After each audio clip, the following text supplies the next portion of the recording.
Brain Freeze is the second segment of the 10th episode of the 17th season of Arthur, and this is all about how new, squeaky clean, shiny, modern businesses can destroy businesses that have had a special place in our hearts, or at least potentially spoil businesses.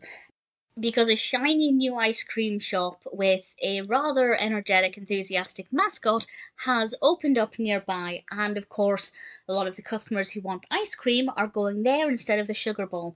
And the brain is worried that they're going to have to close up the shop, and his mother's going to have to find a job elsewhere, and they're not going to be able to make any money, and they're going to lose their beloved business. And he has to try and find a way to regain his customers. But how can he do it?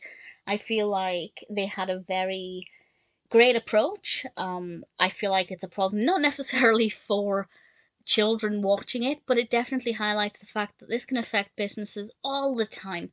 You get a new version of something opening up, and suddenly the old favourite kind of is no longer in favour. But at the end of the day, the beloved should always win. New fancy things only remain popular for a short period of time. We see it all of the time, of course. We do see classic businesses shutting down, but we also see a lot of, maybe a new shiny restaurant or a cafe will open up, and the original nearby will remain in business throughout the entire period, and the new business will shut down really quickly because they get a load of footfall immediately because it's new and different, and we all love trying new things most of the time, most of us.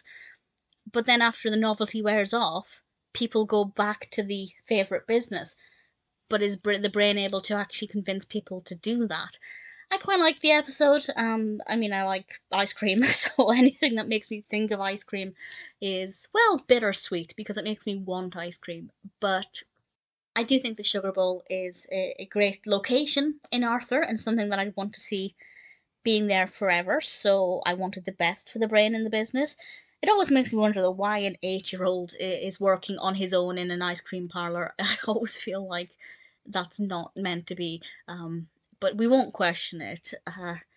Yeah, I like the sound of the new place, but it really highlighted the fact that clever marketing tactics can actually trick people, and maybe that's something the younger viewers can kind of start to think about.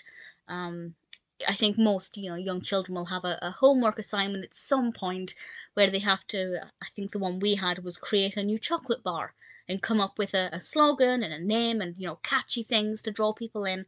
This can definitely get young people thinking about why it is something might seem appealing, which is what we have here with the new place. But I didn't mind the episode. It's not one of my all-time favourites, but I didn't think there was anything wrong with it, other than an 8-year-old working alone in a shop and worrying about the health of the family business. But that aside, I thought Brain Freeze, pretty good title, and definitely a pretty decent episode.